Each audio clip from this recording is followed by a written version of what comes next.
Hello മക്കളെ, എല്ലാവർക്കും exam winner Malayalam ക്ലാസ്സിലേക്ക് സ്വാഗതം. It's me Jobin. അപ്പോൾ മുത്തുമണികളെ, നിങ്ങൾക്ക് SLCയിൽ പഠിക്കാൻ ഒരു കിടിലം പോലത്തെ കവിതയുണ്ട്. നമ്മുടെ വള്ളത്തോൾ നാരായണ മേനോൻ എഴുതിയ മലയാള ഭാഷയുടെ പ്രാധാന്യത്തെ വ്യക്തമാക്കുന്ന എൻ്റെ ഭാഷ എന്ന് പറയുന്ന കവിത അല്ലേ. ഇപ്പം ഈ എൻ്റെ ഭാഷ എന്ന് പറയുന്ന കവിത പഠിക്കുമ്പോഴേ എൻ്റെ മക്കളുടെ മനസ്സിലേക്ക് വരേണ്ട ഏറ്റവും വലിയ പോയിന്റ് എന്ന് പറയുന്നത് മലയാള ഭാഷയുടെ, നമ്മുടെ ഭാഷയുടെ മഹത്വമാണ് അല്ലേ. നമ്മുടെ ഭാഷ ഏതാണ്? മലയാളമാണ്. അങ്ങനെ ഏതൊരാൾക്കും മാതൃഭാഷയാണ് പ്രധാനം അല്ലേ. ഒരു ഹിന്ദിക്കാരനെ സംബന്ധിച്ച് ഹിന്ദിയാണ് അവൻ്റെ മാതൃഭാഷ. അതാണ് അവൻ്റെ ഫസ്റ്റ് പ്രയോറിറ്റി എന്ന് പറയുന്നത്. ആദ്യത്തെ പ്രാധാന്യം കൊടുക്കേണ്ട ഭാഷ മാതൃഭാഷയാണ്. ഒരു തമിഴനെ സംബന്ധിച്ച് തമിഴാണ്, ഒരു കർണാടകക്കാരെ സംബന്ധിച്ച് കന്നഡയാണ്, തെലുങ്കിനെ സംബന്ധിച്ച് തെലുങ്കാണ്. മലയാളം സംബന്ധിച്ച് മലയാളിയുടെ അഭിമാനമായ ശ്രേഷ്ഠ ഭാഷ പദവി കിട്ടിയ മലയാളമാണ് നമ്മുടെ ഭാഷ. ഇപ്പം മലയാള ഭാഷയെയും മലയാള ഭാഷയുടെ മഹത്വത്തെയും കുറിച്ചൊക്കെ വ്യക്തമാക്കുന്ന മനോഹരമായ വള്ളത്തോൾ നാരായണ മേനോൻ എഴുതിയ മനോഹരമായ കവിതയാണ് ഏത്? എൻ്റെ ഭാഷ. അപ്പോൾ നമ്മൾ ഈ ക്ലാസ്സിൽ നമ്മുടെ ഈ കവിത പഠിക്കുകയും ഇതിൻ്റെ പ്രധാന പോയിന്റുകളുടെ, വരികളുടെ ആശയം, സമകാലിക പ്രസക്തി, പ്രധാന ചോദ്യോത്തരങ്ങളെല്ലാം പഠിച്ച് സെറ്റായി കടന്നു പോകും. മക്കൾ, നിങ്ങൾ സെറ്റാണോ? നമ്മൾ കവിതയിലേക്ക് പോവുക കേട്ടോ. ഈ കവിത തുടങ്ങുന്നതിന് മുമ്പേ കുറച്ച് വരികളുണ്ട് പഠിക്കാൻ. എന്തൊക്കെയാണ് മക്കളെ വരികൾ എന്ന് പറയുന്നത്? നമ്മൾ ഉയരേകിയ വാക്കുകൾ തോളോട് തോൾ ചേർന്ന് നമ്മുടെ നാടിനെ നിർമ്മിക്കുന്നു അല്ലേ. നമ്മൾ ഉയരേകിയ വാക്കുകൾ, നമ്മുടെ ഭാഷ നമ്മുടെ തോളോട് തോൾ ചേർന്ന് നമ്മുടെ നാടിനെ നിർമ്മിക്കുന്നു. വാക്കുകളാണ്, ഭാഷകളാണ് സമൂഹത്തെയും രാജ്യത്തെയും നമ്മുടെ ചുറ്റുപാടിനെയും നിർമ്മിക്കുന്നത്. ഭാഷയുടെ മഹത്വമാണ് ഈ പാഠഭാഗത്തിൽ ഉൾക്കൊള്ളിക്കുന്നത്. അപ്പം നമ്മൾ പോകുന്നു. എൻ്റെ ഭാഷ, വള്ളത്തോൾ നാരായണ മേനോൻ. മലയാളത്തിൽ നവോത്ഥാന സാഹിത്യത്തിൻ്റെ പ്രധാന അമരക്കാരനാണ് വള്ളത്തോൾ. മാതൃഭാഷയുടെ പ്രാധാന്യത്തെ ഇത്രയേറെ വാഴ്ത്തിപ്പറഞ്ഞ, മാതൃഭാഷയെ ഇത്രയേറെ ഹൃദയത്തോട് ചേർത്ത് വയ്ക്കുന്ന മറ്റൊരു കവിത മലയാളത്തിൽ ഇല്ല എന്ന് വേണം പറയാൻ. മലയാളിയെ സംബന്ധിച്ച് മലയാളത്തെ നെഞ്ചോട് ചേർക്കുന്ന, എപ്പോഴും നമ്മൾ പറഞ്ഞൊരു ഭാഷയുണ്ടൊരു വരിയുണ്ടല്ലോ, മറ്റുള്ള ഭാഷകൾ കേവലം ധാത്രിമാർ മർത്യനു പെറ്റമ്മ തൻ ഭാഷതാൻ എന്ന വരികളുണ്ടല്ലോ, എല്ലാവരുടെയും വായിൽ മധുരിക്കുന്ന വരികൾ. അത് ഈ കവിതയിലെ വരികളാണ്. ഇപ്പോൾ മലയാള ഭാഷയെക്കുറിച്ച്, ഭാഷയുടെ പ്രാധാന്യത്തെക്കുറിച്ച് വ്യക്തമായി അടയാളപ്പെടുത്തുന്ന വള്ളത്തോൾ നാരായണ മേനോൻ്റെ മനോഹരമായ കവിതയാണ് ഏത്? എൻ്റെ ഭാഷ, നമ്മുടെ ഭാഷ, എൻ്റെയും നിൻ്റെയും ഭാഷ മലയാളം. ഓക്കെ, ഇപ്പോൾ കവിത സാറ് ആദ്യം ഒന്ന് വായിക്കാം. ആദ്യം ഒന്നിങ്ങനെ പാടി വരാം, എന്നിട്ട് നമുക്കുള്ള വരികളും അതിൻ്റെ അർത്ഥങ്ങളൊന്ന് പഠിക്കാം അല്ലേ. അപ്പോൾ ആദ്യം സാറ് വായിക്കാൻ പോവാട്ടോ. മിണ്ടി തുടങ്ങാൻ ശ്രമിക്കുന്ന പിഞ്ചിളം ചുണ്ടിന്മേലമ്മിഞ്ഞ പാലോടൊപ്പം അമ്മ എന്നുള്ള രണ്ടക്ഷരമല്ലയോ സമ്മേളിച്ചിടുന്നതൊന്നാമതായി. മറ്റുള്ള ഭാഷകൾ കേവലം ധാത്രിമാർ മർത്യനു പെറ്റമ്മ തൻ ഭാഷ താൻ. മാതാവിൻ വാത്സല്യ ദുഃഖം നുകർന്നാലേ പൈതങ്ങൾ പൂർണ്ണ വളർച്ച നേടൂ. അമ്മ താൻ തന്നെ പകർന്നു തരുമ്പോഴേ നമ്മൾക്ക് അമൃതും അമൃതായി തോന്നൂ. ഏതൊരു വേദവും ഏതൊരു ശാസ്ത്രവും ഏതൊരു കാവ്യവും ഏതൊരാൾക്കും ഹൃത്തിൽ പതിയേണമെങ്കിൽ സ്വഭാഷതൻ വക്ത്രത്തിൽ നിന്നുതാൻ കേൾക്ക വേണം. ഹൃദ്യം സ്വഭാഷതൻ ശീകരമോരോന്നും മുൾത്തേനായി ചേരുന്നു ചിത്തതാരിൽ. അന്യബിന്ദുക്കളോ തൽബഹിർഭാഗമേ മിന്നിച്ചു നിൽക്കുന്ന തൂമുത്തുകൾ. ആദിമ കാവ്യവും പഞ്ചമവേദവും നീതി പൊരുളും ഉപനിഷത്തും പാടി സ്വകീയരെ കേൾപ്പിച്ച കൈരളി പാടവ ഹീനയെന്നാർ പറയും. ബുദ്ധിമാന്മാരെ സ്വഭാഷത്തറവാട്ടിൽ സ്വത്തു വളർത്തുവാൻ യത്നം ചെയ്വിൻ. ആലസ്യത്തിനു നിവാമ്പാമ്പു നൽകുവിൻ ഫാലത്തിലോലും വിയർപ്പിനാലേ. ഏറെ വാക്കെന്തിന് നാളെ മുതൽക്കിനി കൈരളി തൻ്റെ ഗൃഹാങ്കണത്തിൽ. പാണ്ഡിത്യഭിക്ഷയ്ക്കായി വന്നവർ ഭാണ്ഡം നിറച്ചേ തിരിച്ചു കൂടൂ. കേടൊറ്റരൗദാര്യശീലത്തിലെന്നെ കേളി കേട്ടുള്ളവർ കേരളീയർ. സാഹിത്യമഞ്ജരി 7ാം ഭാഗത്തിൽ നിന്നെടുത്ത വള്ളത്തോൾ നാരായണ മേനോൻ്റെ മനോഹരമായ ഭാഷയെക്കുറിച്ച്, പ്രത്യേകിച്ച് മലയാള ഭാഷയെക്കുറിച്ച് എഴുതിയ മനോഹരമായ കവിതയാണ് എൻ്റെ ഭാഷ. അപ്പം നമുക്കിതിലെ ഓരോ വരികളും എടുത്ത് അതിൻ്റെ ആശയങ്ങളും അർത്ഥങ്ങളും ഒന്ന് പഠിച്ചു പോകാം. എങ്ങനെയാണ് കവിത ആരംഭിക്കുന്നത്? മിണ്ടിത്തുടങ്ങാൻ ശ്രമിക്കുന്ന പിഞ്ചിളം ചുണ്ടിന്മേൽ അമ്മിഞ്ഞ പാലോടൊപ്പം അമ്മയെന്നുള്ള രണ്ടക്ഷരമല്ലയോ സമ്മേളിച്ചിടുന്ന ഒന്നാമനായി. അല്ലേ, ഒരു കുട്ടി മിണ്ടിത്തുടങ്ങില്ലേ, അമ്മേ അമ്മേ എന്ന് വിളിക്കില്ലടാ. ഇപ്പോൾ ഒരു കുട്ടി സംസാരിക്കാൻ തുടങ്ങുന്ന കാലഘട്ടം, അവൻ്റെ സംസാരം ഉയർന്നു വരുന്ന കാലഘട്ടം, അവൻ മിണ്ടിത്തുടങ്ങാൻ ശ്രമിക്കുന്ന കാലഘട്ടത്തിലെ അവൻ്റെ വായിൽ അമ്മിഞ്ഞ പാലോടൊപ്പം ചേർന്നത് എന്താണ്? അമ്മ എന്ന രണ്ടക്ഷരമാണ്. അല്ലേ, അമ്മ എന്ന രണ്ടക്ഷരമാണ് ഒരു കുട്ടിയുടെ വായിൽ, പ്രത്യേകിച്ച് നമ്മൾ മലയാളി കുട്ടികളുടെ വായിൽ കടന്നു വരിക. അമ്മ അമ്മ അമ്മ എന്ന് പറയല്ലേ. ഈ അമ്മ എന്ന രണ്ടക്ഷരം അമ്മിഞ്ഞപ്പാലിൻ്റെ മധുരത്തോടൊപ്പം കൂടി കുട്ടി പറയുകയാണ്. അവിടെയാണ് മലയാള ഭാഷയുടെ ഐശ്വര്യവും വിശുദ്ധിയും കാണാൻ സാധിക്കുക.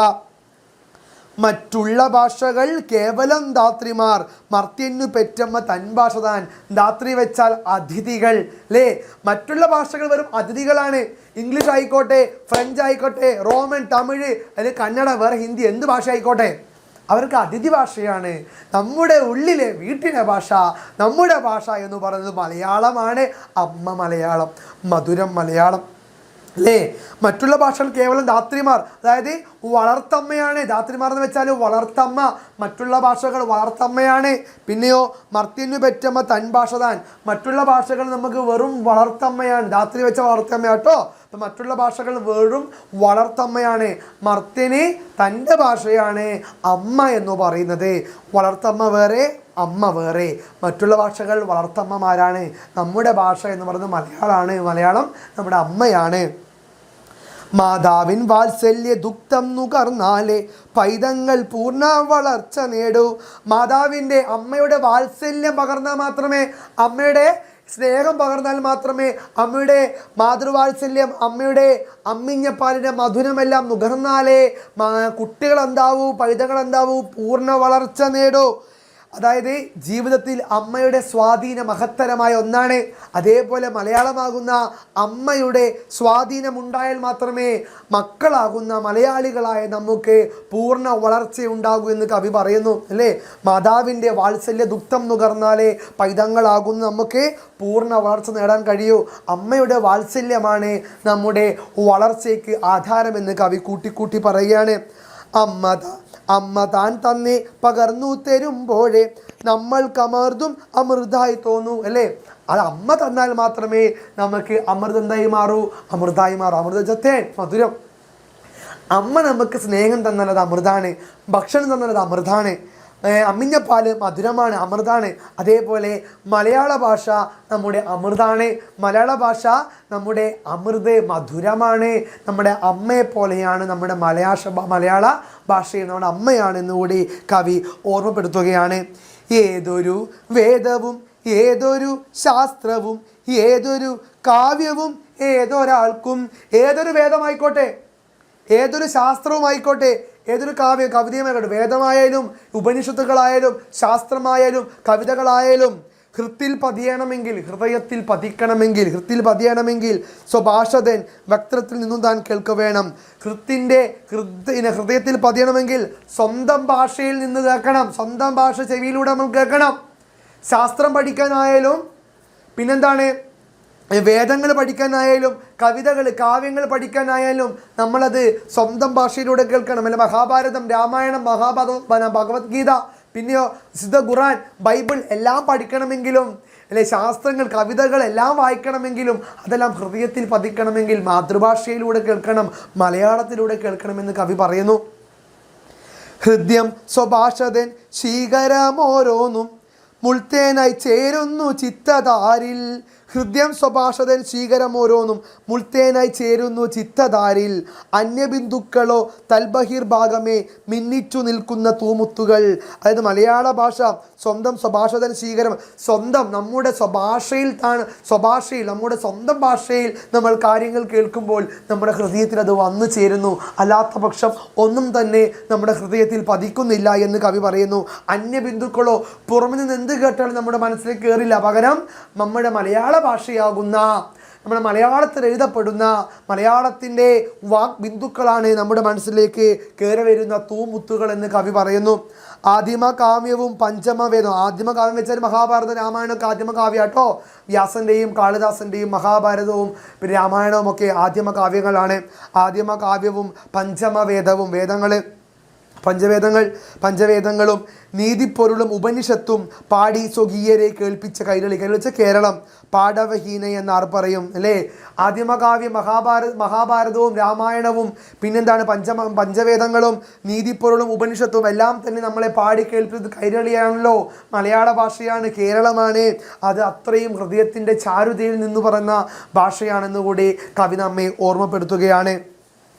ബുദ്ധിമാന്മാരെ സ്വഭാഷത്തറവാട്ടിൽ സ്വത്തു വളർത്തുവാൻ യത്നം ചെയ്വിൻ, ആലസ്യത്തിനു നിവാമ്പാമ്പു നൽകുവിൻ, ഫാലത്തിലോലും വിയർപ്പിനാലേ. അല്ലേ, ബുദ്ധിമാന്മാരെ, ബുദ്ധിയുള്ളവരെ, സ്വഭാഷ തറവാട്ടിൽ നമ്മുടെ കേരളത്തിൽ മലയാള മണ്ണിൽ സ്വത്ത് വളർത്തുവാൻ, ഭാഷയുടെ സാഹിത്യത്തിൻ്റെ വാക്കുകളുടെ സ്വത്ത് വളർത്തുവാൻ, അക്ഷരങ്ങളെ വളർത്തുവാൻ, പുസ്തകങ്ങളെ സാഹിത്യ രൂപങ്ങളെ വളർത്തിയെടുക്കുവാൻ യത്നം ചെയ്യുവിൻ, പരിശ്രമിക്കുവിൻ എന്ന് കവി പറയുന്നു.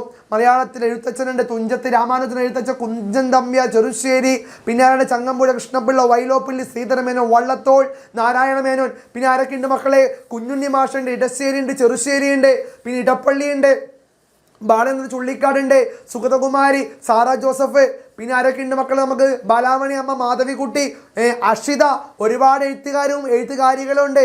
ഇവരോടൊക്കെ കവി ഉറക്കെ പറയുകയാണ്, നമ്മളോട് കവി ഉറക്കെ പറയുകയാണ്, മലയാളം വളർത്തുവാൻ വേണ്ടി നമ്മുടെ ഭാഷ വളർത്താൻ വേണ്ടി യത്നം ചെയ്യുവിൻ, പരിശ്രമിക്കുവിൻ എന്ന് കവി നമ്മോട് പറയുകയാണ്.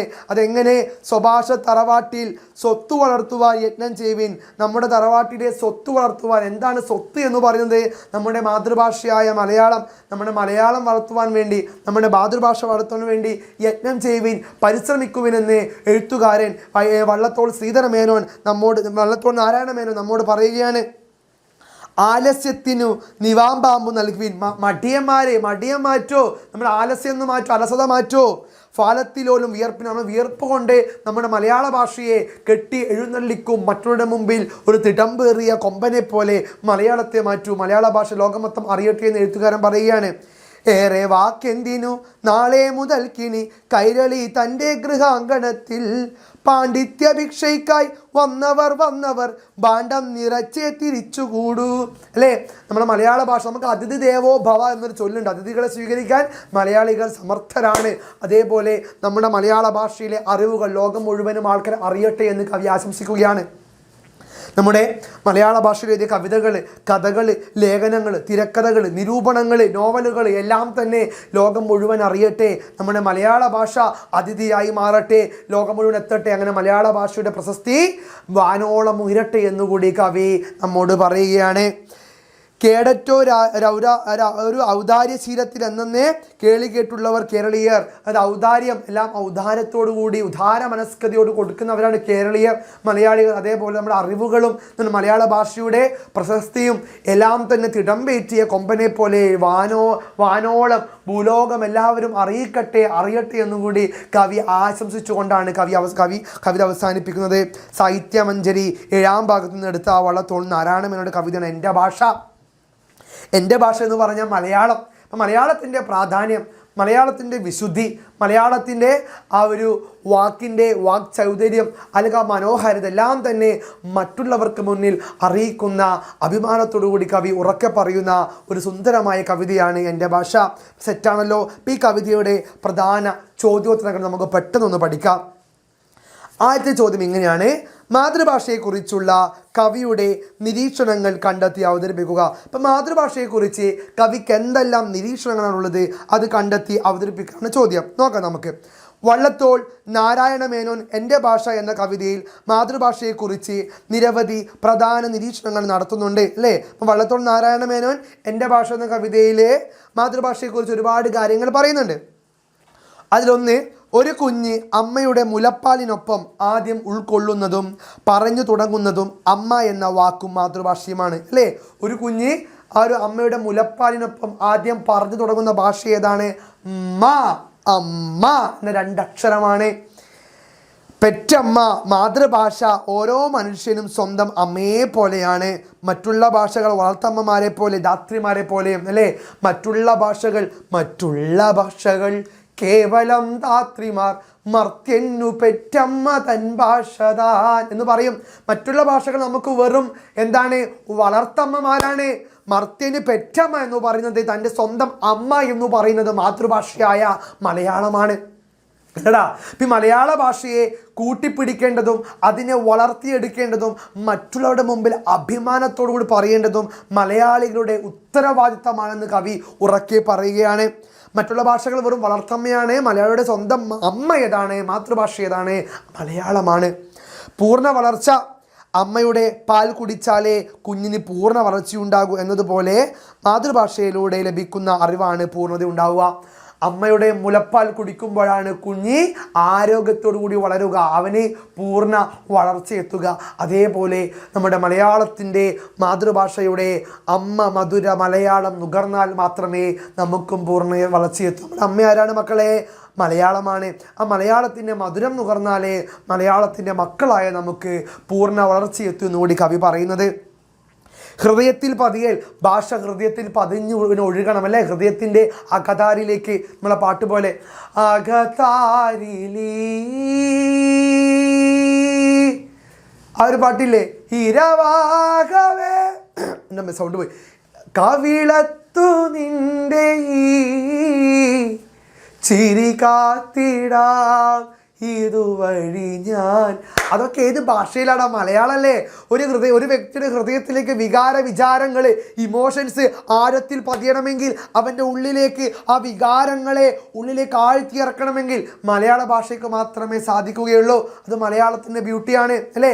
ഐ മിസ് യു എന്ന് പറയുന്നതിനേക്കാൾ എത്ര മനോഹരമാണ്. അരികിൽ നീ ഉണ്ടായിരുന്നെങ്കിലെന്നു ഞാൻ ഒരു മാത്ര വെറുതെ നനച്ചിരുന്നു, ഒരു മാത്ര വെറുതെ നനച്ചിരുന്നു. അരികിൽ നീ ഉണ്ടായിരുന്നെങ്കിൽ എന്ന് ഞാൻ ഒരു മാത്ര വെറുതെ നനച്ചിരുന്നു എന്ന് കവി പറയുന്നുണ്ട്. ഐ മിസ് യു എന്ന് സായിപ്പന്മാർ പറഞ്ഞതിനെ ONV അതിമനോഹരമായി ഇങ്ങനെ പാടിയില്ലേ. ഇതൊക്കെ ഹൃദയത്തിൽ ചെന്ന് പതിക്കണമെങ്കിൽ ഏത് ഭാഷയിലാകണം? അവനവൻ്റെ മാതൃഭാഷയിലാകണം, മലയാളത്തിലാകണം എന്ന് കവി പറയുന്നു. വേദങ്ങളും ശാസ്ത്രങ്ങളും കാവ്യങ്ങളും അടക്കം ഏത് വിഷയവും ആഴത്തിൽ മനസ്സിലാകണമെങ്കിൽ, ഹൃത്തിൽ പതിയണമെങ്കിൽ അത് സ്വന്തം ഭാഷയിൽ തന്നെ കേൾക്കണം, അല്ലെങ്കിൽ പഠിക്കണം അല്ലേ. വേദങ്ങളായിക്കോട്ടെ, ശാസ്ത്രങ്ങളായിക്കോട്ടെ, കവിതകൾ, കാവ്യങ്ങളായിക്കോട്ടെ, എല്ലാം തന്നെ നമ്മുടെ ഹൃദയത്തിൽ ചെന്ന് പതിക്കണമെങ്കിൽ അതിൽ മാതൃഭാഷയിലൂടെ ആകണം, മാതൃഭാഷയിലൂടെ പഠിക്കണം, മാതൃഭാഷയിലൂടെ നമ്മൾ കേൾക്കണം. ഉൾക്കൊള്ളൽ, അതിനുള്ളിലേക്ക് ആഴ്ന്നിറങ്ങണമല്ലേ. മാതൃഭാഷയിലെ ഓരോ ചെറിയ അംശവും മനസ്സിനുള്ളിൽ തേൻ പോലെ ലയിച്ചു ചേരണം. എന്നാൽ മറ്റു ഭാഷകളിലെ അറിവുകൾ പലപ്പോഴും പുറമോടി കൂട്ടുന്ന മുത്തുകൾ പോലെ മാത്രമായിരിക്കാം. അതായത് നമ്മുടെ ഭാഷ തേൻ പോലെ നമ്മുടെ ഉള്ളിൽ അലിയിച്ചിറങ്ങണം. മറ്റുള്ള ഭാഷകൾ വെറും മുത്ത് മാത്രമാണ്, പക്ഷെ നമ്മുടെ ഉള്ളിൽ അലിയിച്ചിറങ്ങേണ്ട തേൻ എന്ന് പറയുന്നത് നമ്മുടെ മലയാള ഭാഷയാണ്, മാതൃഭാഷയാണെന്ന് കൂടി കവി ഓർമ്മപ്പെടുത്തുകയാണ്. അടുത്തത് കൈരളിയുടെ കഴിവ്, മലയാളത്തിൻ്റെ കഴിവ്. മലയാള ഭാഷയ്ക്ക്, അതായത് കൈരളി മലയാള ഭാഷ, കേരളം. രാമായണം, മഹാഭാരതം, ഉപനിഷത്തുകൾ തുടങ്ങിയ ഉന്നതമായ ആശയങ്ങൾ പോലും പ്രകടിപ്പിക്കാൻ കഴിവുണ്ട്. അതിന് മലയാള ഭാഷയ്ക്ക് മഹാഭാരതവും രാമായണവും വേദങ്ങളും ഉപനിഷത്തുകൾ തുടങ്ങിയ മഹാവേദ സിദ്ധാന്തങ്ങളെ പോലും പ്രകീർത്തിക്കുവാൻ, ആൾക്കാരുടെ മുമ്പിൽ തുറന്നു കാണിക്കുവാനുള്ള കഴിവുണ്ട് എന്ന് പറയുന്നു. അത് ഒട്ടും കഴിവ് കുറഞ്ഞ ഭാഷയല്ല. അതുകൊണ്ട് തന്നെ ശ്രേഷ്ഠ ഭാഷാ പദവി ഭാരത സർക്കാരിൽ നിന്ന് കിട്ടിയ ഭാഷയാണ് മലയാളം. ആ മലയാളത്തിലെ വേദങ്ങളും ശാസ്ത്രങ്ങളും കാവ്യങ്ങളും ഉപനിഷത്തുകളും എല്ലാം തന്നെ പ്രകീർത്തിക്കുവാൻ തക്ക ശക്തിയുള്ള ഭാഷയാണ് മലയാളം എന്നുകൂടി എൻ്റെ മക്കൾ ഓർമ്മിക്കണം കേട്ടോ. സമ്പന്നമാക്കേണ്ടതിൻ്റെ ആവശ്യം, മലയാള ഭാഷ സമ്പന്നമാക്കണം. ആരുടെ മുമ്പിലും മലയാള ഭാഷയെ ചെറുതായി കാണിക്കാൻ നാം ശ്രമിക്കരുത്. മാതൃഭാഷയാകുന്ന തറവാട്ടിലെ അറിവാകുന്ന സ്വത്ത് കഠിനാധ്വാനത്തിലൂടെ നമുക്ക് വർദ്ധിപ്പിക്കാൻ സാധിക്കണം. നമ്മുടെ മലയാള ഭാഷ കവിത എഴുതിയും കഥ എഴുതിയും നാടകം എഴുതിയും തിരക്കഥ എഴുതിയും ലേഖനങ്ങൾ എഴുതിയും നോവലുകൾ എഴുതിയും എല്ലാം തന്നെ നമ്മുടെ ഭാഷയെ നമ്മൾ വളർത്തിയെടുക്കേണ്ടതായിട്ടുണ്ട്. മറ്റുള്ളവർക്ക് ഷേക്സ്പിയർ ഉണ്ട്, സോഫോക്ലിസ് ഉണ്ട്, പിന്നെ എന്താണ് ഈറ്റ്സ് ഉണ്ട്, പി വി ഷെല്ലി ഉണ്ട്. നമ്മക്കാരൊക്കെയാടാ എത്ര ആൾക്കാരുണ്ട്. കുമാരനാശാൻ, വൈലോപ്പിള്ളി, വള്ളത്തോൾ, ചങ്ങമ്പുഴ, ഇടശ്ശേരി, എടപ്പള്ളി, പിന്നെ ആരാണ് ONV, ബാലചന്ദ്ര ചുള്ളിക്കാട്, സുഗതകുമാരി, ബാലാമണി അമ്മ, മാധവിക്കുട്ടി. എത്ര പേരെ നമുക്ക് എഴുത്തുകാരികളായിട്ട് അത്രയും സമ്പന്നമാണ്. ലോക സാഹിത്യത്തിൽ ഇത്രയധികം സാഹിത്യകാരന്മാർ സമ്പന്നമാണ് മലയാളം. അതേപോലെ മലയാളത്തിൽ വർക്കുകൾ അല്ലേ, എത്ര മലയാള കഥകളും കവിതകളും ലേഖനങ്ങളും നോവലുകളും തിരക്കഥകളും നാടകങ്ങളുമാണ് നമ്മുടെ മലയാളത്തിൽ ഉണ്ടായിട്ടുള്ളത്. ഇത്ര മനോഹരമാണ് നമ്മുടെ മധുരം മലയാള ഭാഷ. വിജ്ഞാന കേന്ദ്രം, അതായത് അറിവിൻ്റെ കേന്ദ്രമാകണം നമ്മുടെ ഭാഷ എന്ന് പറയുന്നത്. മലയാള ഭാഷ അറിവ് തേടി വരുന്നവർക്കെല്ലാം വേണ്ടുവോളം നൽകി തിരിച്ചയക്കാൻ തക്കവണ്ണം വിജ്ഞാന സമ്പന്നമാകണം അല്ലേ. നമ്മുടെ മലയാള ഭാഷയെ തേടി വരുന്ന ആൾക്കാർക്ക് അവർക്ക് വായിക്കാനും പഠിക്കാനും സമ്പന്നമായ രീതിയിൽ നമുക്ക് അറിവുകൾ ഒരുക്കി വയ്ക്കാൻ സാധിക്കണം. അത് കവിതകളും കഥകളും ലേഖനങ്ങളും നിരൂപണങ്ങളും നാടകങ്ങളും തിരക്കഥകളും സിനിമകളും എല്ലാം തന്നെ ഇതിൽ നിറയണമെന്ന് വ്യക്തം. കേരളീയരുടെ ഔദാര്യം, ഉദാരശീലരായ മലയാളികൾ അറിവ് പകർന്നു നൽകുന്നതിലും ആ പാരമ്പര്യം കാണിക്കണം അല്ലേ. നമുക്ക് അറിവ് പകർന്നു നൽകാൻ കഴിയണം, അതിനും നമ്മുടെ പാരമ്പര്യം കാണിക്കാൻ നമുക്ക് സാധിക്കണം എന്നാണ് പറയുന്നത്. അടുത്ത ചോദ്യം ഇതാണ്: ബുദ്ധിമാന്മാരെ സ്വഭാഷ തറവാട്ടിൽ സ്വത്ത് വളർത്തുവാൻ യത്നം ചെയ്യുവിൻ. ഏറെ വാക്കെന്തിന് നാളെ മുതൽക്കിനി കൈരളി തൻ്റെ ഗൃഹാങ്കണത്തിൽ പാണ്ഡിത്യഭിക്ഷയ്ക്കായി വന്നവർ ഭാണ്ഡം നിറച്ചേ തിരിച്ചുകൂടൂ. മാതൃഭാഷയുടെ സ്വത്ത് വർദ്ധിപ്പിച്ച് വിജ്ഞാന ഭാഷയായി വളർത്തുന്നതിന് എന്തെല്ലാം പ്രവർത്തനങ്ങളാണ് ഇതുവരെ നടന്നിട്ടുള്ളത്, ഇനിയും എന്തെല്ലാമാണ് ഏറ്റെടുക്കാനുള്ളത്, ചർച്ച ചെയ്ത് നിരീക്ഷണങ്ങൾ അവതരിപ്പിക്കുക. ഇപ്പം നമ്മുടെ മാതൃഭാഷയുടെ സ്വത്ത്, മലയാളത്തിൻ്റെ സ്വത്ത്, വിജ്ഞാന സമ്പത്ത് വളർത്താൻ എന്തൊക്കെ പ്രയത്നങ്ങൾ ഇതുവരെ സംഭവിച്ചു, ഇനി എന്തൊക്കെ ചെയ്യാൻ സാധിക്കുമെന്നാണ് ചോദ്യം. നോക്കാം നമുക്ക്. വള്ളത്തോളിൻ്റെ ഈ ആഹ്വാനം മലയാള ഭാഷയെ ഒരു വിജ്ഞാന ഭാഷയായി വളർത്തുന്നതിൻ്റെ പ്രാധാന്യം ഊന്നിപ്പറയുന്നു അല്ലേ. മലയാള ഭാഷ ഒരു വിജ്ഞാന ഭാഷയെ വളർത്താൻ വേണ്ടിയാണ് വള്ളത്തോൾ ഇപ്രകാരം സംസാരിക്കുന്നത്. ഈ ലക്ഷ്യം മുൻനിർത്തി പല പ്രവർത്തനങ്ങളും നടന്നിട്ടുണ്ട്, ഇനിയും ഏറെ മുന്നോട്ട് പോകേണ്ടതുമുണ്ട്. ഇതുവരെ നടന്ന പ്രധാന പ്രവർത്തനങ്ങൾ, അതായത് നമ്മുടെ മലയാള ഭാഷയെ സംരക്ഷിക്കാൻ വേണ്ടി ഒരുപാട് പ്രവർത്തനങ്ങൾ നടന്നിട്ടുണ്ട്, ഇതേപോലെ ഇനിയും മുന്നോട്ട് പോകേണ്ടതായിട്ടുണ്ട്. അപ്പം ഇതുവരെ നടന്ന പ്രധാന പ്രവർത്തനങ്ങൾ എന്തൊക്കെയാണെന്ന് ചോദ്യം. അതായത് എന്തൊക്കെ പ്രവർത്തനങ്ങൾ നടന്നു നമുക്ക് നോക്കാം. മലയാള ഭാഷയെ സമ്പുഷ്ടിപ്പെടുത്താൻ, മലയാള ഭാഷയെ ശക്തിപ്പെടുത്താൻ എന്തെല്ലാം പ്രവർത്തനങ്ങൾ ഇതുവരെ മലയാളത്തിൽ സംഭവിച്ചു നമുക്ക് നോക്കാൻ പറ്റും. നോക്കാലോ. സാഹിത്യ സ്ഥാപനങ്ങൾ കടന്നു വന്നു, ഒരുപാട് സാഹിത്യ സ്ഥാപനങ്ങൾ കടന്നു വന്നു മലയാള ഭാഷയെ സംരക്ഷിക്കാനും പരിപോഷിപ്പിക്കാനും. കേരള സാഹിത്യ അക്കാദമി വന്നില്ലേ, മലയാളം സർവകലാശാല വന്നു, സംസ്ഥാന ഭാഷ ഇൻസ്റ്റിറ്റ്യൂട്ട് വന്നു, സർവ്വവിജ്ഞാന കോശം ഇൻസ്റ്റിറ്റ്യൂട്ട് വന്നു തുടങ്ങിയ സ്ഥാപനങ്ങൾ ഭാഷയുടെയും സാഹിത്യത്തിൻ്റെയും വിജ്ഞാനത്തിൻ്റെയും വളർച്ചയ്ക്ക് സംഭാവനകൾ നൽകുന്നു. അത് സാഹിത്യ സ്ഥാപനങ്ങൾ കേരള സാഹിത്യ അക്കാദമി, മലയാള സർവകലാശാല, സംസ്ഥാന ഭാഷ ഇൻസ്റ്റിറ്റ്യൂട്ട്, സർവ്വവിജ്ഞാനകോശം ഇവയൊക്കെ തന്നെ മലയാള ഭാഷയ്ക്ക് പുതുസമ്പത്ത് നൽകിയ സ്ഥാപനങ്ങളാണ്, മലയാള ഭാഷയെ പിടിച്ചു നിർത്തിയ സ്ഥാപനങ്ങളാണ്. ഇനി വിവർത്തനങ്ങൾ വന്നു, ഒരുപാട് വിവർത്തനങ്ങൾ, ട്രാൻസ്ലേഷൻ വന്നു മലയാളത്തിൽ. ലോകത്തിലെയും ഭാരതത്തിലെയും പ്രധാനപ്പെട്ട ക്ലാസിക് കൃതികളും ശാസ്ത്ര സാമൂഹിക ഗ്രന്ഥങ്ങളും മലയാളത്തിലേക്ക് വിവർത്തനം ചെയ്യപ്പെട്ടിട്ടുണ്ട്. ഒരുപാട് വിവർത്തനങ്ങൾ മലയാളത്തിൽ ഉണ്ടായിട്ടുണ്ട് അല്ലേ. ലോകത്തിൽ ഒരുപാട് നടന്ന വിവർത്തനങ്ങൾ മലയാളത്തിലേക്ക് നമ്മൾ ട്രാൻസ്ലേറ്റ് ചെയ്തു. മലയാളത്തിലെ കൃതികൾ മറ്റു ഭാഷയിലേക്ക് നമ്മൾ ട്രാൻസ്ലേറ്റ് ചെയ്തു, വിവർത്തനം ചെയ്തു. അങ്ങനെ മലയാള ഭാഷയെ ലോകം മുഴുവൻ അറിയിക്കാൻ നമുക്ക് സാധിച്ചു. സാങ്കേതിക പദങ്ങൾ കടന്നു വന്നു, പല മേഖലയിലും മലയാള ഭാഷാ പദങ്ങൾ നമ്മൾ കടന്നു വന്നു. ഭരണഭാഷ, ശാസ്ത്രം, സാങ്കേതിക വിദ്യ തുടങ്ങിയ മേഖലകളിൽ മലയാളത്തിൽ സാങ്കേതിക പദങ്ങൾ വികസിപ്പിക്കാനുള്ള ശ്രമങ്ങൾ നടന്നിട്ടുണ്ടെന്ന് കാണാൻ സാധിക്കും അല്ലേ. ഭരണഭാഷ മലയാളമൊക്കെ ആക്കി മാറ്റിയില്ലേ. വിദ്യാഭ്യാസ മാധ്യമം അല്ലേ, വിദ്യാഭ്യാസ മാധ്യമം മലയാളമാക്കി. ഇംഗ്ലീഷ് മീഡിയം സ്കൂളിനെ വിട്ടിട്ട്, ഇംഗ്ലീഷ് മീഡിയം സ്കൂൾ ഞാൻ പറയുന്നില്ല, മറിച്ച് മലയാളം മീഡിയം സ്കൂളിൽ മലയാളമാണ് മാതൃഭാഷ, മലയാളമാണ് മീഡിയം ഓഫ് ലാംഗ്വേജ് എന്ന് പറയുന്നത്, ഭാഷയുടെ മാധ്യമം എന്ന് പറയുന്നത് മലയാളമാണ്. സ്കൂൾ തലം മുതൽ മലയാളം ഒരു പഠന മാധ്യമമായി ഉപയോഗിക്കുന്നു. പാഠപുസ്തകങ്ങളും പഠന സാമഗ്രികളും മലയാളത്തിൽ ലഭ്യമാണ്. പാഠപുസ്തകം, പഠന സാമഗ്രികത എല്ലാവരും മലയാളത്തിൽ ലഭ്യമാണെന്ന് കാണാൻ സാധിക്കും. മാധ്യമങ്ങളും പ്രസാധനവും അല്ലേ, പത്രങ്ങൾ, ആനുകാലികങ്ങൾ, പുസ്തക പ്രസാധനം എന്നിവ മലയാള ഭാഷയുടെ വളർച്ചയിൽ വലിയ പങ്ക് വഹിക്കുന്നു. അതായത് മാധ്യമങ്ങളും പ്രസാധനവും, അതായത് ഒരുപാട് മാധ്യമങ്ങൾ വന്നു, ഒരുപാട് സാഹിത്യങ്ങൾ വന്നു, ഒരുപാട് പുസ്തകങ്ങൾ നമ്മൾ പ്രകാശനം ചെയ്തു, ആനുകാലികങ്ങൾ വന്നു. ഇതൊക്കെ മലയാള ഭാഷയുടെ വളർച്ചയിൽ സുപ്രധാന പങ്കുവഹിച്ചവയാണ് നമുക്ക് കാണാൻ സാധിക്കും. ഡിജിറ്റൽ രംഗം ശക്തി പ്രാപിച്ചില്ലേ? ഏതൊക്കെ മേഖലകളിൽ? മലയാളം കമ്പ്യൂട്ടിങ്, യൂണിക്കോഡ്, ബ്ലോഗുകൾ, ഓൺലൈൻ മാധ്യമങ്ങൾ, ഡിജിറ്റൽ ലൈബ്രറികൾ എന്നിവ ഭാഷയുടെ വ്യാപനത്തിന് സഹായിക്കുന്നു. ഇപ്പം ഡിജിറ്റൽ രംഗം എന്തായി? ശക്തി പ്രാപിച്ചു എന്ന് കാണാൻ സാധിക്കും. മലയാളം കമ്പ്യൂട്ടിങ് വന്നു, യൂണിക്കോഡ് വന്നു, ബ്ലോഗുകൾ വന്നു, ഓൺലൈൻ മാധ്യമങ്ങൾ, ഡിജിറ്റൽ ലൈബ്രറികൾ എന്നിവ ഭാഷയുടെ വ്യാപനത്തിന് സഹായിക്കുന്നു. ഇപ്പോൾ ഡിജിറ്റലായിട്ട് നമ്മൾ മലയാളത്തെ വളർത്തിയെടുക്കാൻ സാധിച്ചു എന്ന് അഭിമാനത്തോടെ നമുക്ക് പറയാൻ സാധിക്കും. ഇനിയും ഏറ്റെടുക്കാനുള്ളവ ഇതൊക്കെ നമ്മൾ മലയാളം പ്രാപിച്ച നേട്ടങ്ങളാണ്. ഇനി മലയാളം നമുക്ക് എന്തൊക്കെ ചെയ്യാൻ സാധിക്കുമെന്നാണ് നമ്മൾ എഴുതേണ്ടത്. ഉന്നത വിദ്യാഭ്യാസ രംഗം, ഉയർന്ന വിദ്യാഭ്യാസം, കോളേജ് തലങ്ങളിൽ മലയാളത്തെ നമ്മൾ പരിപോഷിപ്പിക്കേണ്ടതായിട്ടുണ്ട്. ശാസ്ത്രം, സാങ്കേതിക വിദ്യ, വൈദ്യശാസ്ത്രം, നിയമം തുടങ്ങി ഈ ഉന്നത വിദ്യാഭ്യാസ മേഖലകളിൽ മലയാളത്തിലുള്ള ആധികാരിക ഗ്രന്ഥങ്ങളും പഠന സാമഗ്രികളും വളരെ കുറവാണ്. ഈ രംഗത്ത് കൂടുതൽ ശ്രദ്ധ ചെലുത്തണം. അതായത് ശാസ്ത്രം, സാങ്കേതിക വിദ്യ, വൈദ്യശാസ്ത്രം, നിയമം തുടങ്ങിയ മേഖലകളിൽ മലയാളത്തിലുള്ള പുസ്തകങ്ങൾ നമ്മൾ അച്ചടിച്ചിറക്കണം, ആൾക്കാർ വായിക്കട്ടെ. ഇതാണ് ഒന്നാമത്തെ പരിഷ്കാരം എന്ന് പറയുന്നത്. പിന്നെയോ ഗവേഷണം, റിസർച്ച് വരും അല്ലേ, ഡോക്ടറേറ്റിന് വേണ്ടി, PhD ഗവേഷണങ്ങൾക്ക് കൂടുതൽ സാധ്യത മലയാളത്തിൽ ഒരുക്കാൻ സാധിക്കണം. വിവിധ വിഷയങ്ങളിൽ മലയാളത്തിൽ മൗലികമായ ഗവേഷണങ്ങൾ പ്രോത്സാഹിപ്പിക്കണം. വിവിധ വിഷയങ്ങളിൽ മലയാളത്തിൽ ഗവേഷണങ്ങൾ ഉണ്ടാകണം. ആൾക്കാർ മലയാളം പഠിക്കണം. പുതിയ കണ്ടെത്തലുകൾ, പുതിയ പഠനങ്ങൾ കടന്നു വരണം മലയാളത്തിൽ. ഇനി വിവർത്തനങ്ങൾ, ആധുനികമായ ഒരുപാട് ട്രാൻസ്ലേഷൻസ്, വിവർത്തനങ്ങൾ കടന്നു വരണം.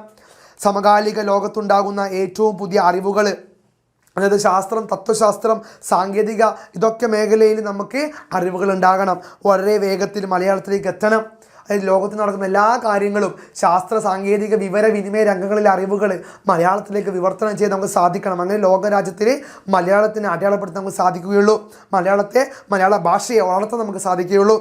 സാങ്കേതിക സൗകര്യങ്ങൾ ഉണ്ടാകണം അല്ലേ, സാങ്കേതിക സൗകര്യങ്ങൾ ഉണ്ടാകണം.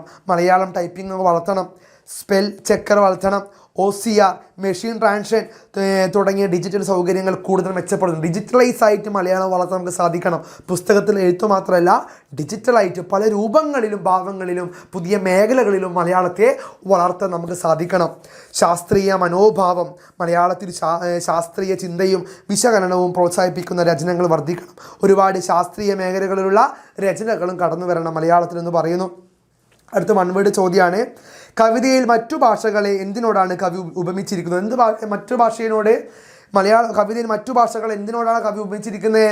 ഓപ്ഷൻസ്: പെറ്റമ്മ, അമൃത്, തൂമുത്തുകൾ, ധാത്രിമാർ. അത് വളർത്തമ്മമാർ. ഏതിനോടാ? ധാത്രിമാരോട്, വളർത്തമ്മമാരോടാണ് മറ്റു ഭാഷകളെ കവി ഉപമിച്ചിരിക്കുന്നത്. കവിതയുടെ തുടക്കത്തിൽ കുഞ്ഞിൻ്റെ ചുണ്ടിൽ അമ്മിഞ്ഞപ്പാലിനൊപ്പം, അമ്മിഞ്ഞപ്പാൽ കേട്ടോ, അത് സ്പെല്ലിംഗ് മിസ്റ്റേക്കാണ്, അമ്മിഞ്ഞപ്പാലിനൊപ്പം ആദ്യം സമ്മേളിക്കുന്നത് എന്താണെന്നാണ് കവി പറയുന്നത് അല്ലേ? അമ്മ എന്ന രണ്ടക്ഷരമാണ് കുഞ്ഞിൻ്റെ ചുണ്ടിൽ അമ്മിഞ്ഞപ്പാലിനൊപ്പം സമ്മേളിക്കുന്നത്. അമ്മ എന്ന രണ്ടക്ഷരം കുഞ്ഞിൻ്റെ വായിൽ അമ്മിഞ്ഞപ്പാലോടൊപ്പം സമ്മേളിക്കുന്നു എന്ന് കവി പറയുന്നു അല്ലേ? അമ്മ അമ്മ അമ്മ എന്ന് കുട്ടി പറയുമ്പോൾ അവൻ്റെ വായിൽ സംഭവിക്കുന്ന ആ രണ്ടക്ഷരങ്ങൾ മലയാളത്തിൻ്റെ ഏറ്റവും വിശുദ്ധമുള്ള വാക്കായി മാറുന്നു, അമ്മ. അതാണ് അമ്മിഞ്ഞപ്പാലോടൊപ്പം കുഞ്ഞിയുടെ വായിലേക്ക് എത്തുന്നത്, മനസ്സിലേക്ക്, ഹൃദയത്തിലേക്ക് എത്തുന്നത്. ഓക്കെ. മാതാവിൻ വാത്സല്യ ദുഗ്ധം നുകർന്നാലേ പൈതങ്ങൾ പൂർണ്ണ വളർച്ച നേടൂ. ഈ വരികളിൽ വാത്സല്യ ദുഗ്ധം എന്നത് എന്തിനെയാണ് സൂചിപ്പിക്കുന്നത്? ഈ വരികളിൽ വാത്സല്യ ദുഗ്ധം എന്തിനെയാണ് സൂചിപ്പിക്കുന്ന ചോദ്യം ഇതാണ്. ഓപ്ഷൻസ്: അമൃത്, മാതൃഭാഷയിലൂടെ ലഭിക്കുന്ന അറിവിനെയും സ്നേഹത്തെയും പാണ്ഡിത്യത്തെ, വേദങ്ങളെയും ശാസ്ത്രങ്ങളെയും. ഉത്തരം ബി ആണ്. മാതൃഭാഷയിലൂടെ ലഭിക്കുന്ന അറിവിനെയും സ്നേഹത്തെയും. മുലപ്പാൽ കുഞ്ഞിൻ്റെ വളർച്ചയ്ക്ക് എന്ന പോലെ മാതൃഭാഷയിലൂടെ ലഭിക്കുന്ന അറിവും സ്നേഹവുമാണ് വ്യക്തിയുടെ പൂർണ്ണ വളർച്ചയ്ക്ക് ആധാരമെന്ന് കവി പറയുന്നു അല്ലേ? മാതൃഭാഷയിലൂടെ കുഞ്ഞിക്ക് കിട്ടുന്ന അറിവ് പോലെ പ്രധാനമാണ് ഒരു വ്യക്തിയുടെ ആ ഒരു വ്യക്തിക്ക് അവൻ്റെ മുലപ്പാൽ, ഒരു അമ്മയുടെ അമ്മിഞ്ഞപ്പാലോടെ ആ കുട്ടിക്ക് കിട്ടുന്ന വളർച്ച പോലെ പ്രധാനമാണ് അവൻ്റെ മാതൃഭാഷയിലൂടെ അവന് കിട്ടുന്ന വളർച്ച എന്ന് കവിതയിലൂടെ വ്യക്തമാക്കുന്നു. അടുത്ത ചോദ്യം. ഏതൊരു വേദവും ഏതൊരു ശാസ്ത്രവും ഏതൊരു കാര്യവും ഏതൊരാൾക്കും ഹൃത്തിൽ പതിയണമെങ്കിൽ എന്തു ചെയ്യണമെന്നാണ് കവി പറയുന്നത്? ഏതൊരു വേദവും ഏതൊരു ശാസ്ത്രവും ഏതൊരു കാവ്യവും ഏതൊരാൾക്കും ഹൃത്തിൽ പതിയണമെങ്കിൽ എന്തു വേണമെന്നാണ് കവി ചോദിക്കുന്നത്? ഹൃത്തിൽ പതിയണമെങ്കിൽ എന്തു ചെയ്യണമെന്നാണ് കവി ചോദിക്കുന്നത്? ഓപ്ഷൻസ് ഇതാണ്. മറ്റു ഭാഷകൾ പഠിക്കണം, പണ്ഡിതന്മാരെ സമീപിക്കണം, സ്വഭാഷയിൽ തന്നെ കേൾക്കണം, ധാരാളം പുസ്തകങ്ങൾ വായിക്കണം. എന്താണ് ഉത്തരം? സ്വഭാഷയിൽ തന്നെ കേൾക്കണം അല്ലേ? സ്വഭാഷയിൽ തന്നെ കേട്ടാൽ മാത്രമേ സ്വഭാഷതൻ വസ്ത്രത്തിൽ നിന്നുതാൻ കേൾക്ക വേണം. സ്വഭാഷയിൽ മാത്രം കേട്ടാൽ മാത്രമേ ഏതൊരു വേദവും ഏതൊരു ശാസ്ത്രവും ഏതൊരു കാവ്യവും ഒരു വ്യക്തിക്ക് പഠിക്കാൻ സാധിക്കൂ എന്നാണ് കവി പറയുന്നത്. അടുത്ത ചോദ്യം. ബുദ്ധിമാന്മാരെ സ്വഭാഷ തറവാട്ടിൽ സ്വത്ത് വളർത്തുവാൻ യത്നം ചെയ്യുവിൻ. ഇവിടെ സ്വഭാഷ തറവാട്, സ്വത്ത് എന്നിവ കൊണ്ട് എന്താണ് അർത്ഥമാക്കുന്നത്? സ്വഭാഷ തറവാട്, സ്വത്ത് കൊണ്ട് എന്താണ് ഇവിടെ അർത്ഥമാക്കുന്നത്? സ്വഭാഷ തറവാട് എന്ന് പറഞ്ഞാൽ സ്വന്തം ഭാഷയായ മലയാളത്തെയാണ്, കേരളം മലയാളത്തെയാണ് കവി തറവാടിന് ഉപമിക്കുന്നത്. അത് നമ്മുടെ എല്ലാം കൂട്ടായ പൈതൃകവും അഭയസ്ഥാനവുമാണ്. നമ്മുടെ തറവാട് എന്ന് പറയുന്നത്, നമ്മുടെ സ്വഭാഷ തറവാട് എന്ന് പറയുന്നത് കേരളമാണ്, മലയാളമാണ്, കൈരളിയാണ്. സ്വത്ത് എന്ന് പറയുന്നത് മലയാള ഭാഷ. ഇവിടെ സ്വത്ത് എന്നത് ഭാഷയിലെ അറിവുകളാണ്, വിജ്ഞാനമാണ്, സാഹിത്യം, ആശയ സമ്പത്ത് എന്നിവയാണ് അർത്ഥമാക്കുന്നത്. ഇപ്പോൾ മലയാള ഭാഷയുടെ സ്വത്ത് ആശയ സമ്പത്താണ് മലയാള ഭാഷയെ വളർത്തുന്നതിൽ വലിയ പങ്ക് വഹിക്കുന്നതെന്ന് കവി പറയുന്നത്. അടുത്ത ചോദ്യം. പാണ്ഡിത്യഭിക്ഷയ്ക്കായി വന്നവർ ഭാണ്ഡം നിറച്ചേ തിരിച്ചുകൂടൂ. മാതൃഭാഷയെക്കുറിച്ച് കവി പങ്കുവയ്ക്കുന്ന സ്വപ്നം ഈ വരികളിൽ എങ്ങനെ പ്രതിഫലിക്കുന്നു? അല്ലേ, ഈ വരികളിൽ എങ്ങനെയാണ് മാതൃഭാഷയെക്കുറിച്ച് കവി പങ്കുവയ്ക്കുന്ന സ്വപ്നം കാണുന്നത്? എഴുതാം നമുക്ക്. മലയാള ഭാഷയെ ലോകോത്തരമായ ഒരു വിജ്ഞാന കേന്ദ്രമാക്കി മാറ്റുക എന്നതാണ് കവിയുടെ സ്വപ്നം. മലയാള ഭാഷയെ ലോകം അറിയുന്ന ഒരു ഭാഷയാക്കി മാറ്റുക എന്നതാണ് കവിയുടെ സ്വപ്നം എന്ന് പറയുന്നത്. ലോകത്തിൻ്റെ ഏതു ഭാഗത്തു നിന്നും അറിവ് തേടി വരുന്നവർക്ക് അവർക്ക് വേണ്ടതെല്ലാം നൽകി പൂർണ്ണ സംതൃപ്തിയോടെ തിരിച്ചയക്കാൻ തക്കവണ്ണം മലയാള ഭാഷ വളരണം അല്ലേ? ലോകത്തിലെ ഏതൊരാൾക്കും അറിവ് പകർന്നു കൊടുത്ത് അയാളെ വിട്ട് അയക്കുവാൻ, അയാളെ എത്തിക്കുവാൻ ഏതിനെ സാധിക്കൂ? നമ്മുടെ മലയാള ഭാഷയ്ക്ക് സാധിക്കൂ. ആ മലയാള ഭാഷയ്ക്ക് നമ്മുടെ ഔദാര്യപൂർവ്വം അറിവുകൾ മറ്റുള്ളവർക്ക് കൊടുക്കാൻ, വിജ്ഞാനം മറ്റുള്ളവർക്ക് കൊടുക്കാൻ സാധിക്കണമെന്ന് കവി പറയുന്നു. നമ്മുടെ ഭാഷ കേവലം സാഹിത്യത്തിൽ ഒതുങ്ങാതെ എല്ലാ വിജ്ഞാന ശാഖകളിലും സമ്പന്നമാകണം അല്ലേ? കേവലം മലയാള സാഹിത്യത്തിൽ മാത്രം ഒതുങ്ങാതെ ലോകോത്തരമായ എല്ലാ സാഹിത്യ മേഖലകളിലും മലയാള ഭാഷ വളർന്ന് പന്തലിക്കണമെന്ന സ്വപ്നമാണ് കവി ഇവിടെ പങ്കുവയ്ക്കുന്നത്. അറിവ് തേടി വരുന്നവർക്ക് യാതൊരു അക്ഷരഖനിയായി മാറണം എന്നതാണ്, അതൊരു അക്ഷരഖനിയായി മാറണം എന്നതാണ് ഈ വരികളിൽ പ്രതിഫലിക്കുന്ന സ്വപ്നം. അക്ഷയ ഖനി, അവസാനിക്കാത്ത സ്വർണ്ണ കുംഭമായി മലയാള ഭാഷ മാറണം. മലയാള ഭാഷയുടെ അറിവ്, സാഹിത്യം, ശാസ്ത്രം, സാങ്കേതികത, വിവര വിനിമയ മേഖലകളിലെ എല്ലാ അറിവുകളും ലോകരാഷ്ട്രങ്ങൾക്കിടയിൽ ഒരു ഒരു പൂമുത്തു പോലെ ജ്വലിച്ചു നിൽക്കുന്ന ഒരു അക്ഷയഖനിയായി മാറണമെന്ന് കവി ആഗ്രഹിക്കുന്നു. അടുത്തൊരു ചോദ്യം. മറ്റൗദാര്യശീലത്തിൽ എന്നെ കേളി കേട്ടുള്ളവർ കേരളീയർ. കവിതയുടെ അവസാനത്തിൽ കേരളീയരുടെ ഈ സവിശേഷത എടുത്തു പറയുന്നതിലൂടെ കവി എന്താണ് ലക്ഷ്യമിടുന്നത്? കേരളീയർ ഔദാര്യശീലത്തിൽ, അതായത് കൊടുക്കുന്ന ശീലം, ദാനധർമ്മത്തിൽ പേര് കേട്ടവരാണ് അല്ലേ? അതിഥിദേവോ ഭവ. നമ്മുടെ മഹാബലിന് ഉദാഹരണമാണ് മാവേലി. വാമന സ്ഥലം ചോദിച്ചപ്പോൾ ചവിട്ടി നിൽക്കുന്ന മണ്ണ് പോലും കൊടുത്ത വ്യക്തിയാണ് മാവേലി. അത് നമ്മളെ ശീലമല്ലേ? കേരളീയർ ഔദാര്യശീലത്തിൽ എന്നും പേര് കേട്ടവരാണ്, ദാനശീലത്തിൽ എന്ന് പറഞ്ഞുകൊണ്ട് കവി ഈ ഉദാരത ഭാഷാപരമായ അറിവ് നൽകുന്ന കാര്യത്തിലും കാണിക്കണമെന്ന് ഓർമ്മിപ്പിക്കുന്നു. അറിവ് നൽകുന്ന കാര്യത്തിൽ നമ്മൾ ഈ ഉദാരത കാണിക്കണമെന്ന് കവി ഓർമ്മപ്പെടുത്തുന്നു. മുൻപത്തെ വരികളിൽ മലയാള ഭാഷയെ വിജ്ഞാന സമ്പന്നമാക്കി അറിവ് തേടി വരുന്നവർക്ക് അത് പകർന്നു നൽകാൻ കവി ആഹ്വാനം ചെയ്യുന്നുണ്ട് അല്ലേ? അറിവ് തേടി വരുന്നവർക്ക് അത് പകർന്നു നൽകാൻ കവി ആഹ്വാനം ചെയ്യുന്നു. പാണ്ഡിത ഭിക്ഷയ്ക്കായി വന്നവർ ഭാണ്ഡം നിറച്ചേ തിരിച്ചുകൂടൂ എന്ന് കവി പറയുന്നുണ്ട്. ഈ ആശയത്തിന് ശക്തി പകരാനാണ് കേരളീയരുടെ സഹജമായ ഔദാര്യശീലത്തെ കവി ഇവിടെ പരാമർശിക്കുന്നത്. അതായത് തങ്ങളുടെ അറിവുകൾ, തങ്ങളുടെ സാഹിത്യ രീതികൾ, സാഹിത്യ ഖനികളെല്ലാം മറ്റുള്ളവർക്ക് പകർന്നു നൽകാൻ നമുക്ക് സാധിക്കണമെന്ന് കവി പറയുന്നു. വസ്തുവകകൾ ദാനം ചെയ്യുന്നത് പോലെ തന്നെ പ്രധാനമാണ് അറിവ് പകർന്നു നൽകുന്നതും അല്ലേ? നമ്മൾ അറിവ് പകർന്നു നൽകുക, അതൊരു വലിയൊരു പുണ്യപ്രവൃത്തിയാണ്. അധ്യാപകർ ചെയ്യുന്ന കാര്യം അതാണ് കേട്ടോ. ആ കാര്യത്തിലും മലയാളികൾ തങ്ങളുടെ ഉദാരത പ്രകടിപ്പിക്കണം. മലയാളികൾ അറിവുകൾ, അക്ഷരങ്ങൾ മറ്റുള്ളവർക്ക് എത്തിക്കാൻ ശ്രമിക്കണമെന്ന് കവി പറയുന്നു. അതിലൂടെ മലയാള ഭാഷയുടെയും സംസ്കാരത്തിൻ്റെയും മഹത്വം ലോകമെങ്ങും എത്തണമെന്ന് കവി ലക്ഷ്യമിടുന്നു. അങ്ങനെ മലയാള ഭാഷയുടെ മഹത്വം ലോകമെങ്ങും എത്തണമെന്നുകൂടി കവി ലക്ഷ്യം വയ്ക്കുകയാണ് ചെയ്യുന്നത്. ഓക്കെ, അടുത്ത ചോദ്യം. അമ്മ താൻ തന്നെ പകർന്നു തരുമ്പോഴേ നന്മ കഥയായി തോന്നുന്നു. ഈ വരിയുടെ ആശയം മാതൃഭാഷയുടെ നമുക്ക് അമൃതായി തോന്നുന്നു. ഈ വരിയുടെ ആശയം മാതൃഭാഷയുടെ പ്രാധാന്യവുമായി എങ്ങനെ ബന്ധപ്പെട്ടിരിക്കുന്നു? അമൃത് എത്ര ശ്രേഷ്ഠമായ ഒന്നാണെങ്കിലും അത് അമ്മ പകർന്നു തരുമ്പോൾ അത് മധുരമുള്ളതായി തീരുന്നു. അത് സ്വന്തം അമ്മ സ്നേഹത്തോടെ പകർന്നു തരുമ്പോഴാണ് ഏറ്റവും രുചികരവും തൃപ്തികരവുമായി അനുഭവപ്പെടുന്നത് അല്ലേ? നമ്മുടെ അമ്മ നമുക്കൊരു ചോറ് ഉരുള വാരി തരുമ്പോൾ അതിന് പ്രത്യേക സ്വാദാണ്, പ്രത്യേക രുചിയാണ്. നമ്മൾ സ്നേഹത്തോടെ ഇഷ്ടത്തോടെ കഴിക്കും, എത്ര വേണമെങ്കിലും കഴിക്കും. അത് നമുക്ക് നമ്മുടെ അമ്മ പകർന്നു തന്ന മധുരമാണല്ലേ. അത് മാതൃഭാഷയിലൂടെ അമ്മയെപ്പോലെ പ്രധാനപ്പെട്ടതാണ്.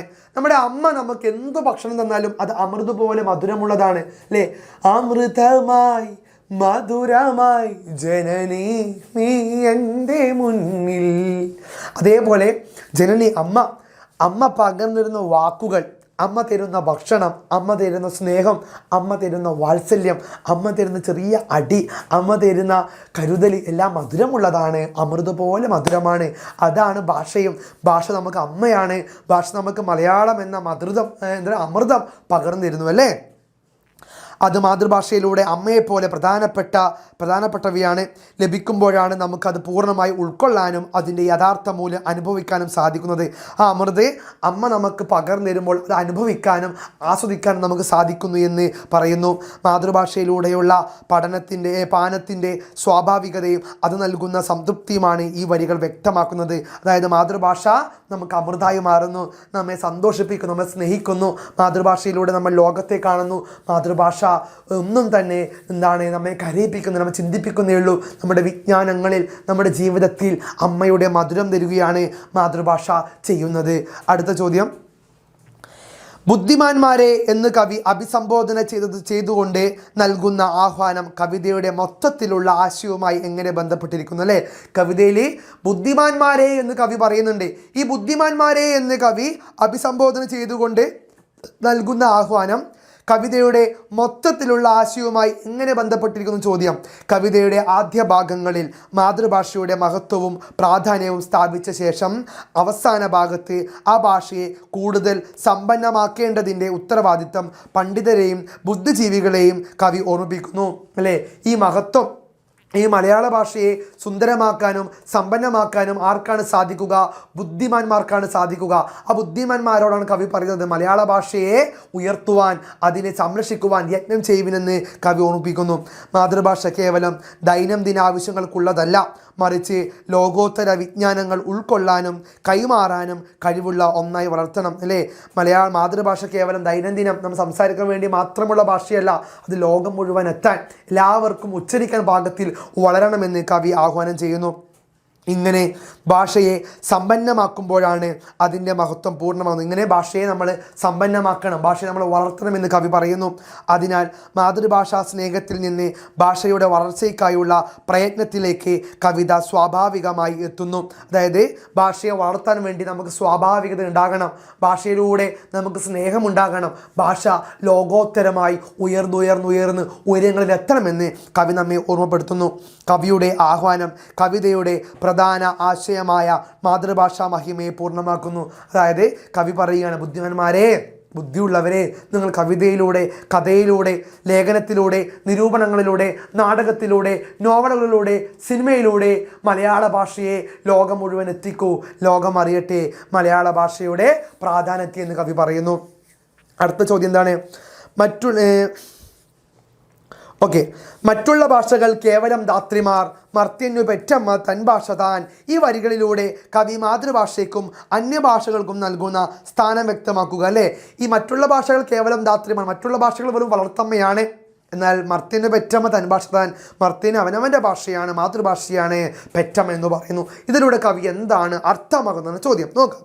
ഈ വരികളിൽ കവി മാതൃഭാഷയ്ക്ക് ഏറ്റവും ഉന്നതമായ സ്ഥാനം നൽകുന്നു. മാതൃഭാഷയ്ക്കാണ് കവി ഉന്നതമായ സ്ഥാനം നൽകുന്നത്.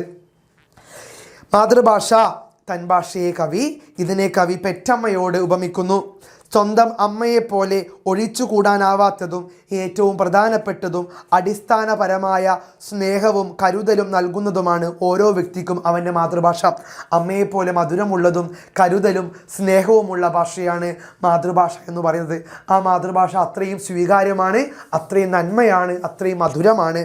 മറ്റുള്ള ഭാഷകൾ വെറും താൽക്കാലികം മാത്രമാണ്, വളർത്തമ്മ മാത്രമാണ്. ഇവയെ കേവലം ധാത്രിമാരോട്, വളർത്തമ്മയോട് കവി ഉപമിക്കുന്നു. വളർത്തമ്മമാർക്ക് സ്നേഹവും പ്രാധാന്യവും ഉണ്ടാകാമെങ്കിലും അവർ ഒരിക്കലും സ്വന്തം അമ്മയ്ക്ക് പകരമാകുന്നില്ല, അല്ലേ? വളർത്തമ്മ ഒരിക്കലും സ്വന്തം അമ്മക്ക് എന്താകുന്നില്ല, പകരാകുന്നില്ല. നമ്മുടെ സ്വന്തം അമ്മ എന്ന് പറയുന്നത് നമ്മുടെ മാതൃഭാഷയാണ്. നമ്മുടെ മാതൃഭാഷയാണ് നമ്മുടെ അമ്മയുടെ മധുരം കാണാൻ സാധിക്കുക, അല്ലേ? അതുപോലെ മറ്റു ഭാഷകൾ പഠിക്കുന്നതും അറിയുന്നതും നല്ലതാണെങ്കിലും അവയ്ക്ക് ഒരിക്കലും മാതൃഭാഷയുടെ സ്ഥാനമോ പ്രാധാന്യമോ നൽകാൻ കഴിയില്ല. മറ്റു ഭാഷകൾ പഠിക്കണം, അല്ലെ നമുക്ക് ജീവിക്കാൻ. ഇംഗ്ലീഷും ഹിന്ദിയും എല്ലാം പഠിക്കണം, പക്ഷേ അപ്പോഴും ഹൃദയത്തിലുണ്ടാകണം മലയാളത്തിൻ്റെ മധുരവും മഹത്വവും എന്ന് നിങ്ങൾ ഓർക്കണം കേട്ടോ, അത് മറക്കരുത്. ഈ താരതമ്യത്തിലൂടെ മറ്റെല്ലാ ഭാഷകളെക്കാളും ഒരു വ്യക്തിയുടെ ജീവിതത്തിലും വളർച്ചയിലും ചിന്തയിലും മാതൃഭാഷയ്ക്കുള്ള അതുല്യമായ സ്ഥാനമാണ് കവി വ്യക്തമാക്കുന്നത്. അതുകൊണ്ട് തന്നെ മാതൃഭാഷ ഒരുത്തൻ്റെ ജീവിതത്തിൽ വളരെ വലിയ പങ്ക് വഹിക്കുന്നു എന്ന് കാണാൻ സാധിക്കും. ആയതിനാൽ നമ്മൾ ഇന്നത്തെ ക്ലാസ്സിൽ പഠിച്ചത് നമ്മുടെ വള്ളത്തോൾ നാരായണ മേനോൻ എഴുതിയ എൻ്റെ ഭാഷ എന്ന കവിതയാണ്. ഈ കവിതയിലൂടെ മലയാള ഭാഷയുടെ മഹത്വവും അതിൻ്റെ പ്രാധാന്യവും നമ്മൾ പഠിച്ചു കഴിഞ്ഞു. അപ്പോൾ അടുത്ത ക്ലാസ്സിൽ നമ്മൾ കാണാമെന്ന് പറയുന്നു. ഈ പാഠഭാഗം നന്നായി വായിക്കുക, എക്സാമിൽ സെറ്റായി പഠിക്കുക. പുതിയൊരു പാഠഭാഗമായി അടുത്ത ക്ലാസ്സിൽ കാണാം. It's me Jobin from examiner. By.